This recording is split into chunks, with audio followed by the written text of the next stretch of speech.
Can I take you back to Pakistan? Yeah.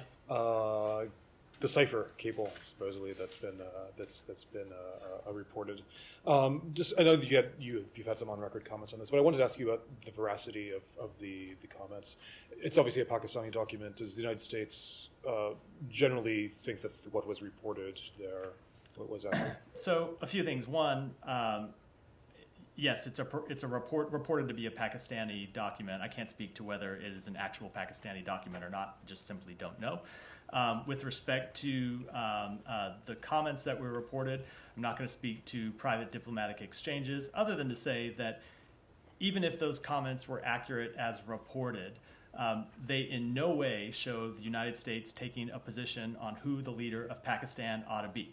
We expressed concern privately to the government of Pakistan, as we expressed concern publicly about the visit of then Prime Minister Khan to Moscow on the very day of Russia's invasion of Ukraine. We made that concern quite clear, but as the former Pakistani ambassador to the United States himself has stated, the allegations that the United States has interfered in internal decisions about the leadership of Pakistan are false. As we've stated, they're false. They've always been false, and they remain false. Just to pursue that briefly, I guess the money quote in that was saying that Pakistan would, or that Imran Khan personally would have continued isolation because of his visit to Moscow. Is that, can you explain that in terms of, I mean, if we take that as given that that was an accurate comment, what that meant? So without stipulating whether it's an accurate or comment or not, if you take all of the comments in context that were reported in that purported cable, I think what they show is the United States government expressing concern about the policy choices that the Prime Minister was taking.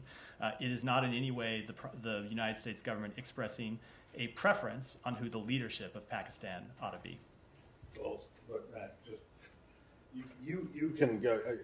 I think what I'm hearing is that essentially the substance of this report and the purported Pakistani cable back to Islamabad is accurate, but you're saying that it is not the U.S. saying that then Prime Minister Khan should leave office. Is that correct?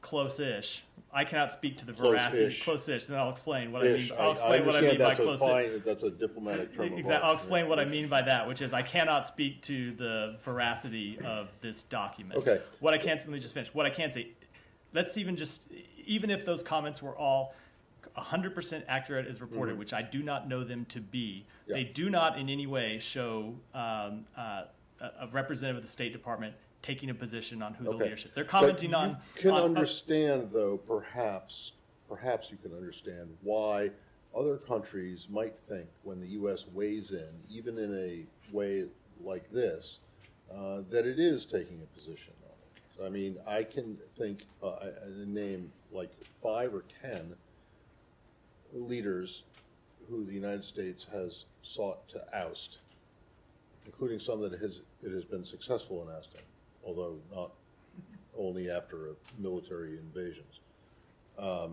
So, it's not an unprecedented thing for a country to think that the U.S. is trying to pressure it into, or trying to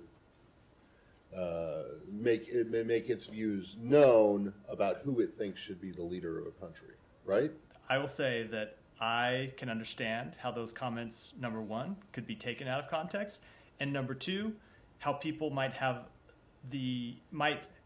desire for them to be taken out of context and might try to use them to advance an agenda that is not represented by the comments of themselves. And do you think that's what's happening here? I think a number of people have taken them out of context and used them for political purposes.